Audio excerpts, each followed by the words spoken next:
Փարիեգերը քարկելի տեկյամ մշակութային միության հետևողներ, we will conduct today's interview with a couple from Los Angeles, and we will do it in mostly English. However, they might come with few Armenian phrases and words. Our invitees today are from Los Angeles. Lilit Pilikian is an industrial designer, and Jared White, a filmmaker. They are husband and wife, and they did a film, documentary film, which was designed to be ready for the 2015, which is the Armenian Genocide's 100th anniversary.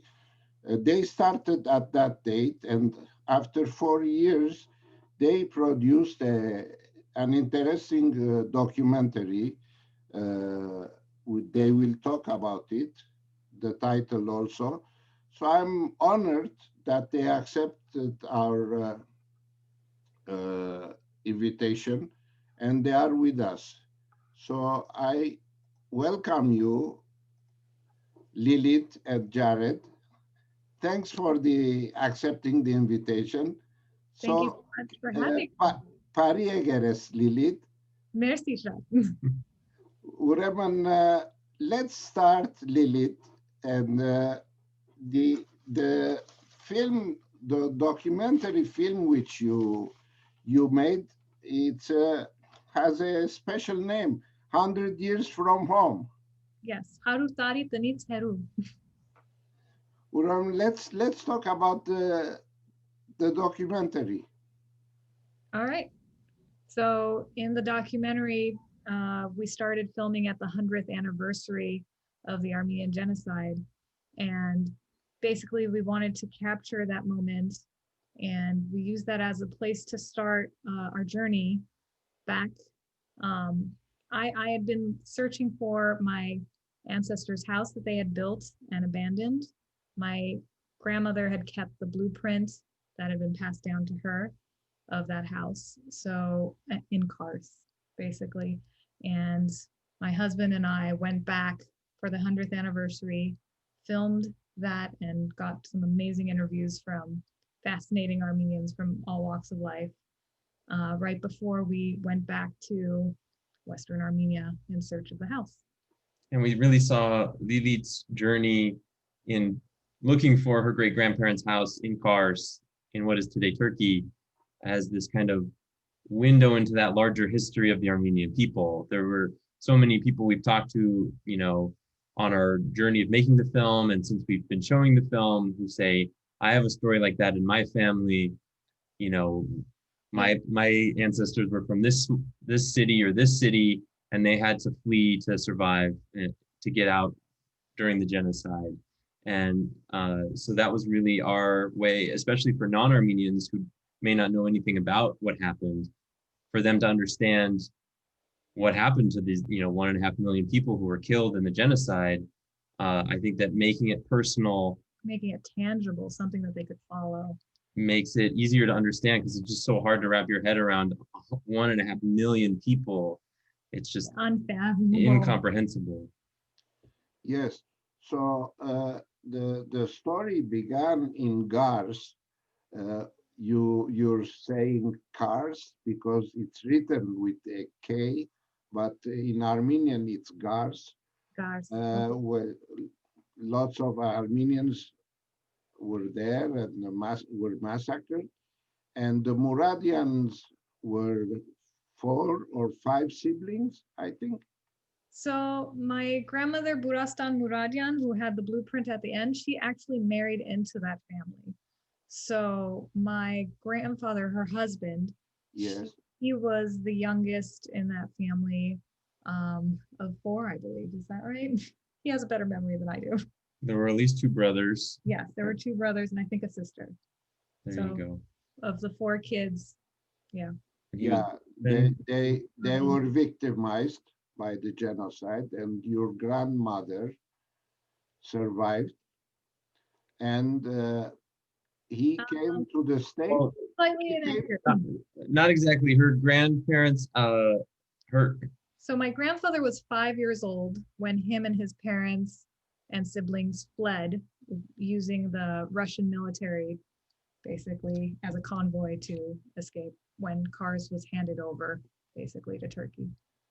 yeah. So her great grandparents and her grandfather and his siblings were able to survive, and they ended up going to Russia, which was shortly thereafter the Soviet Union, and his two brothers died in different ways in Russia, but Ruben, her grandfather, was able to make it to what is modern day Armenia, and that's where he met Burastan and married her.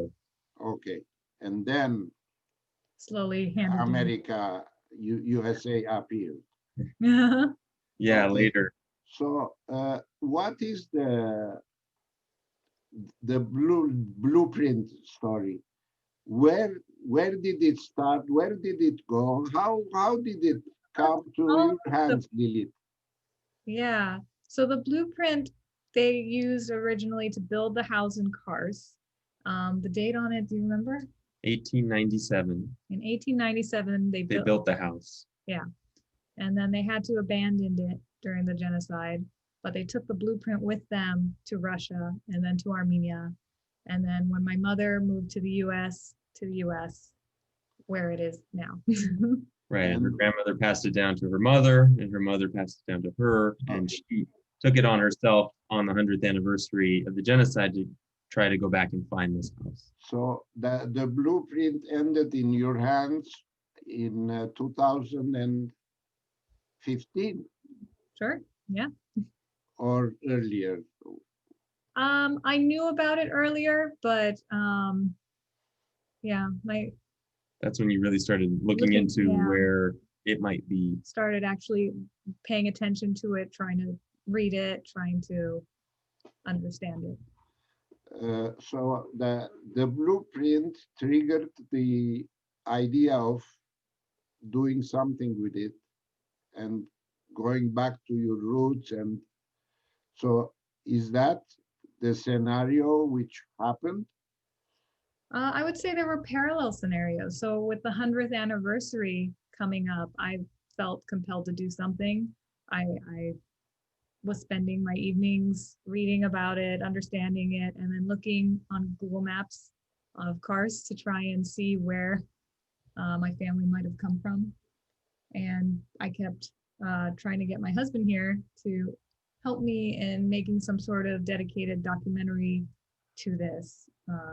Yeah, so originally our idea for the documentary was completely separate from her house and the blueprint, and it was just going to be kind of a more general look at the Armenian people. We were going to interview lots of experts, which we still did for the film, many Armenian luminaries, and then it was sort of in the process of making it, and we were like, oh, well, let's try to find this house anyway. And in the process of making it, we realized that her personal story is really a great window into this world, Yeah. and a great sort of personal narrative through line for the viewer to help them understand this history. And I would say Jared did an excellent job of making this documentary something someone could watch who knew nothing about Armenians, the Armenian people, where Armenia is. So someone could walk in knowing absolutely nothing and learn along the way. Well, I was fortunate to see the film because I had access to watch it. Mhm. And it's interesting to note that the whole film was made or catered to non-Armenians, to others, to really understand the, uh, the subject and know about your feelings and what you were. So I guess, and Jared, I think, why did you support that idea? What made you, as a non-Armenian, follow your wife and had that emotional trip to Gars? Yeah, I mean, I knew it was something that was very meaningful for her, and therefore it was meaningful for me as well. And I wanted to be there to support her on that journey. And at the same time, you know, I knew about the Armenian genocide, but there are so many people out there that don't know about it, haven't heard about it, especially outside of places like Los Angeles that have a large Armenian community. In a lot of the United States, people haven't heard about it. They don't really teach it in schools. And I wanted to do something to help raise awareness about the genocide and about the Armenian people. And, you know, I believe strongly in justice and uh, in fighting against these sorts of horrible atrocities. And I think the best way to keep them from happening again is to shed light on them. And in terms of kind of gearing it to a non-Armenian audience, I think that's just a natural thing for myself because I'm not Armenian. I didn't grow up learning about the genocide. I learned about it in my teens at some point. And so really you could say sort of this film is through my eyes as a non-Armenian capturing Lilit's story. And so I wanted to be able to show this to people who don't know anything and have them understand what's going on, understand what she's going through, and empathize with her journey. I see also the poster behind you Yeah. Right. of the film. Now, can you maybe make the verbally present the journey that you went through? Do you want to go through this one? Sure. So we started off. We did some filming here in Los Angeles of her kind of looking for the house and planning to go, and then we went on our trip in early 2015. So this was in April. Yeah. April 2015. We went to Armenia to Yerevan, and We stayed out there for a month. yeah, the whole trip was a month. And we started in Yerevan, and we were going around interviewing different Armenian luminaries like Sambel Karapetyan, Filaret Berikyan, We were lucky enough to so get many. the co-founder of Reddit, Alexis Ohanian. Alexis Ohanian, who was out there at the time, and Rafi Krikorian, many more. And we were interviewing all these people, and we were traveling to different historical sites. in going all Armenia. over the country. You know, we went up to Gyumri, we went over to Tatev, and You to know a lot of these great names. Lake Stevan, and You mentioned April, so I guess you were there during the 24th of April. Were you yeah, there? yeah. So That would have been an emotional moment for you. Very, very much so. Yes. yeah, it I was see. incredible to be there in Yerevan for the 100th anniversary on April 24th. And went to Tsitar Nakaper, the Armenian Genocide Memorial.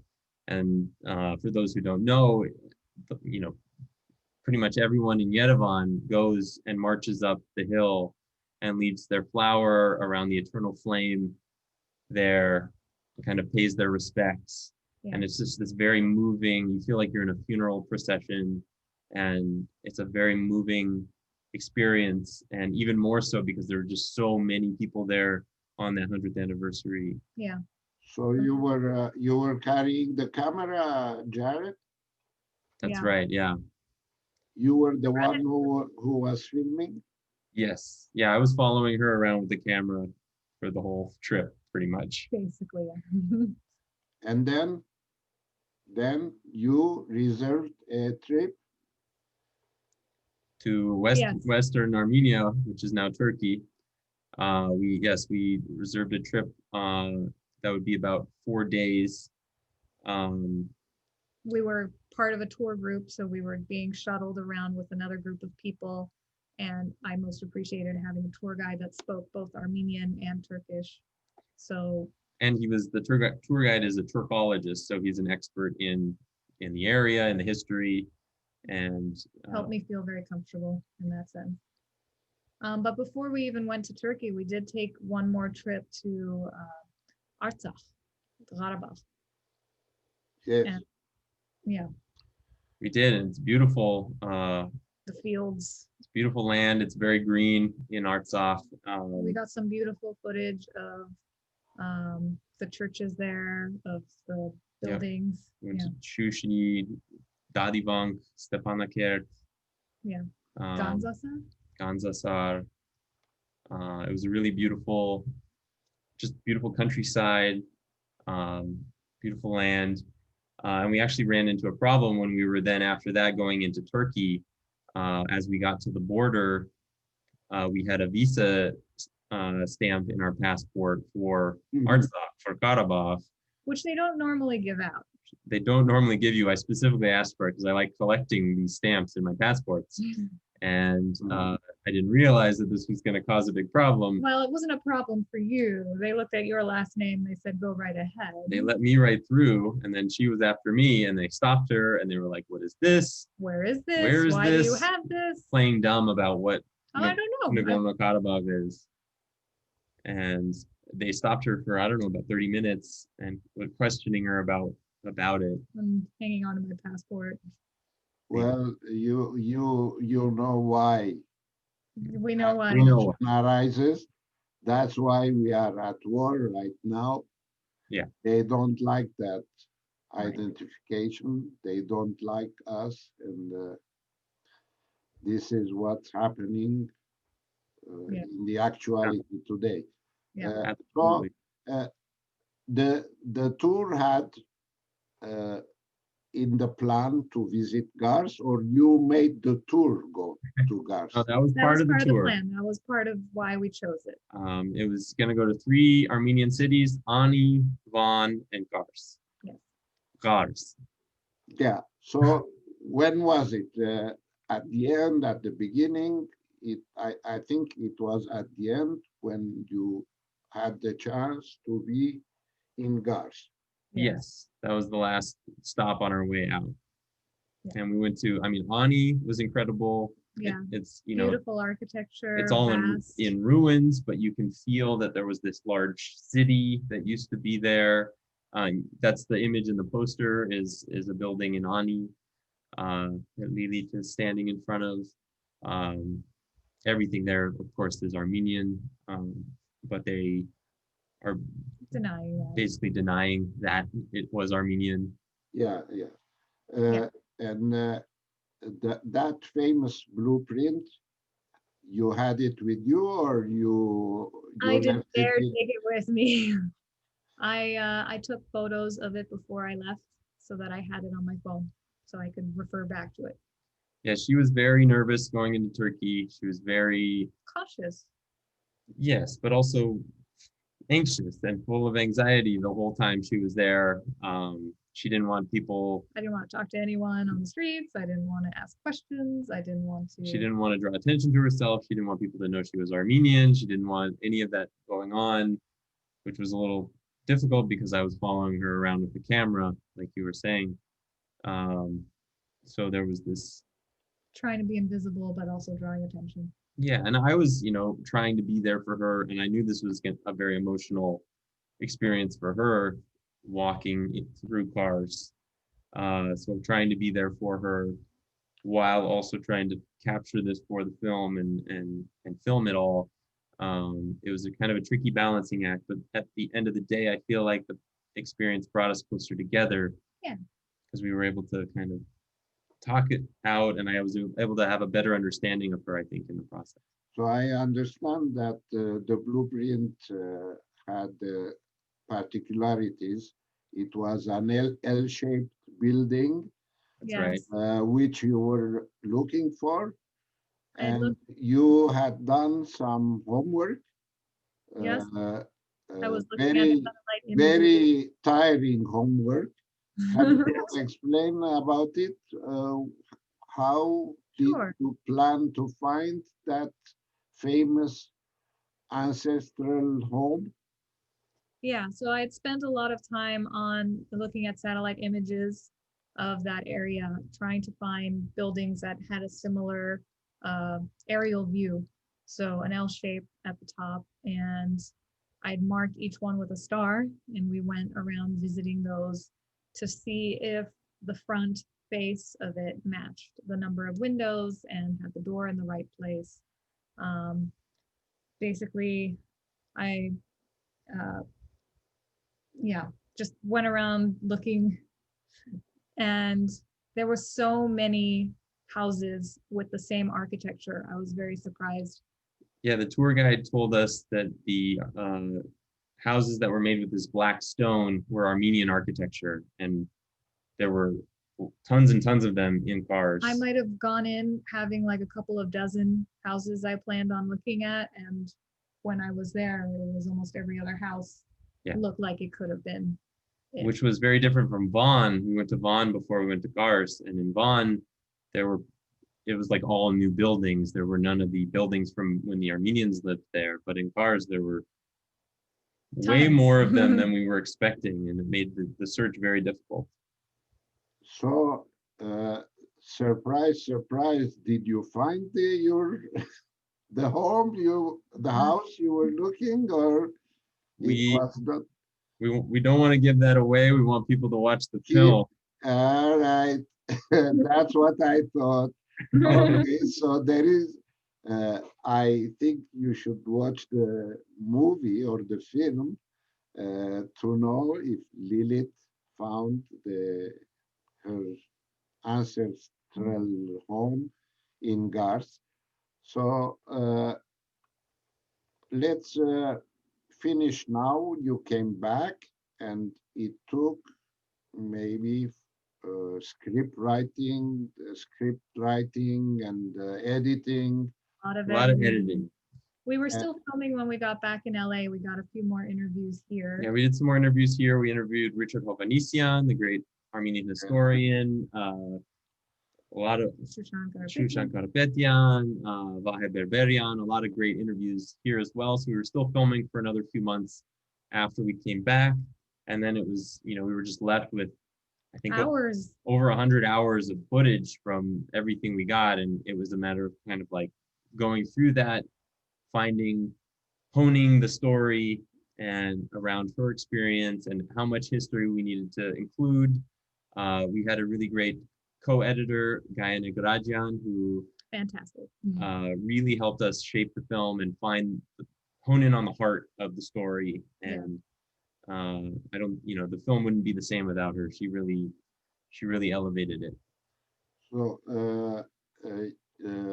how long is the movie now? So the 100 hours down to 1 hour.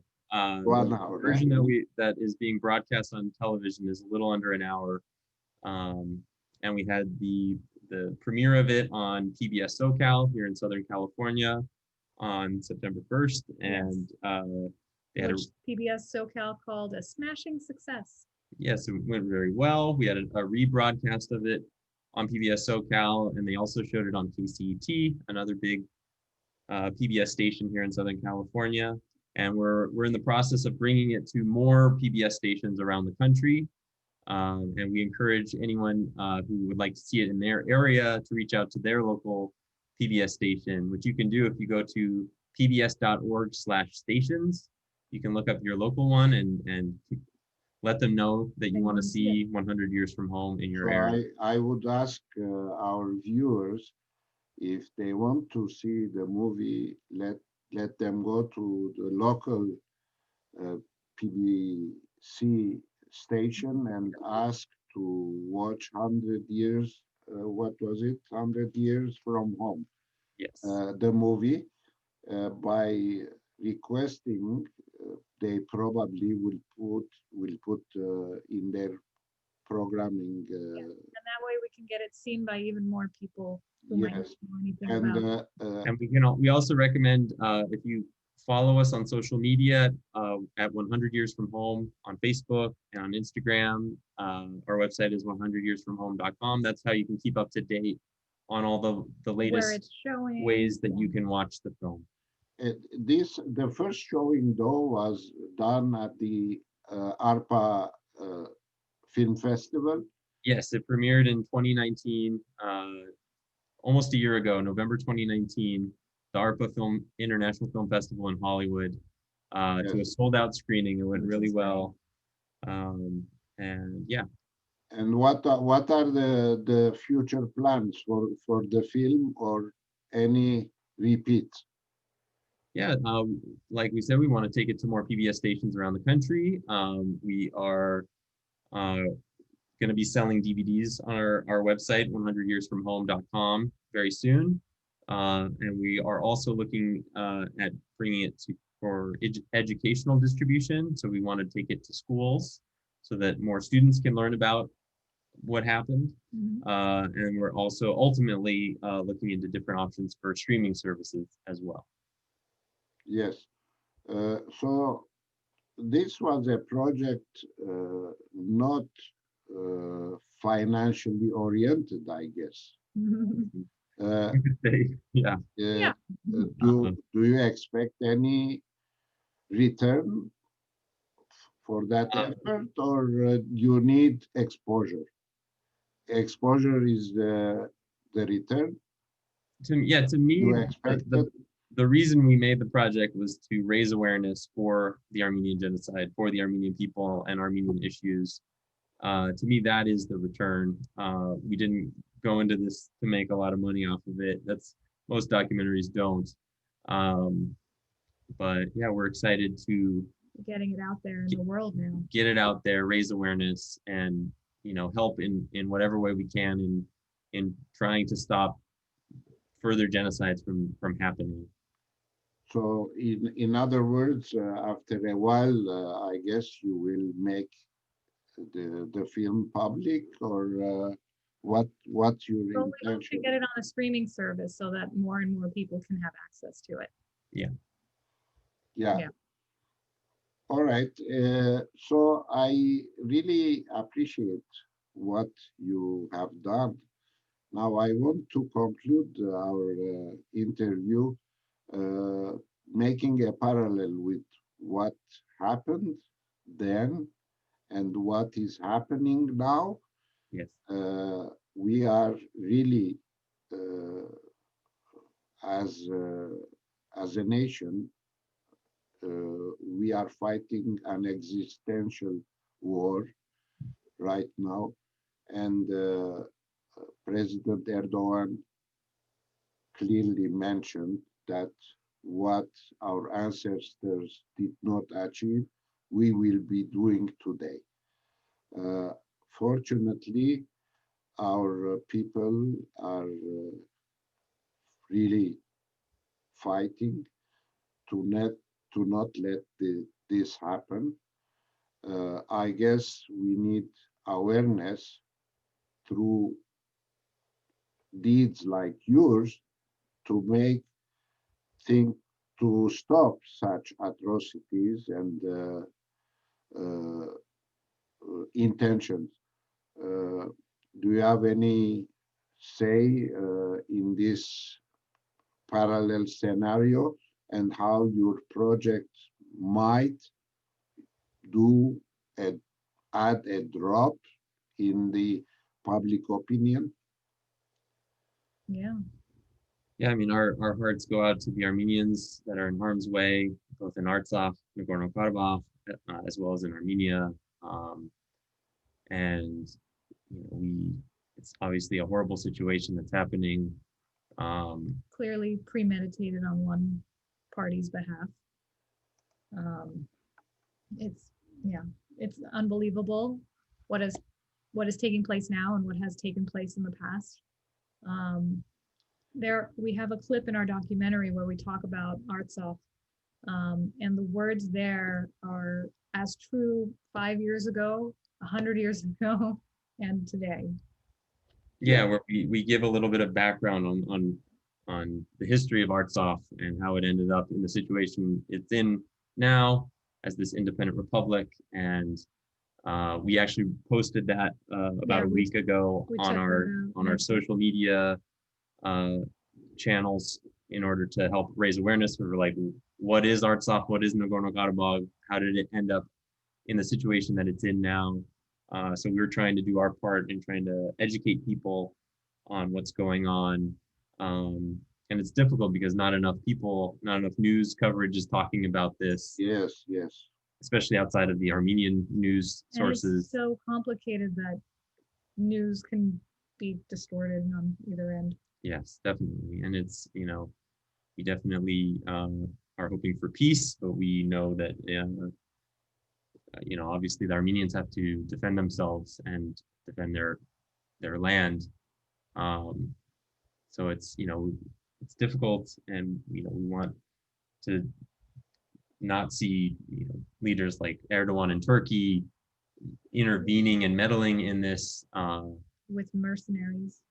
Yeah. And Yeah. we want to see more leaders Well, in the US and around the world speaking Standing out up. against this and standing with Armenians. well, you know that culture is the most efficient way of uh, spreading information, and so Tekian Cultural Association, being a cultural association, on behalf of the association, I would like to uh, thank you for what you have done. You have done through culture what historians do, or our organizations like ours try to do. As a cultural entity, I would commend your what you have done. I appreciate, and on behalf of all the viewers, I would like to thank you, and I encourage our viewers to write to their CBS station and ask to um, add the film, this documentary, uh, in their programmation, and you will see the conclusion if Lilith was successful uh, finding her ancestral home or not. So we let that in suspense. I thank you again for the invitation, and we'll conclude this podcast. I thank you very much. Arpa. Celestun, Thank you. Bariki Sher. Yes.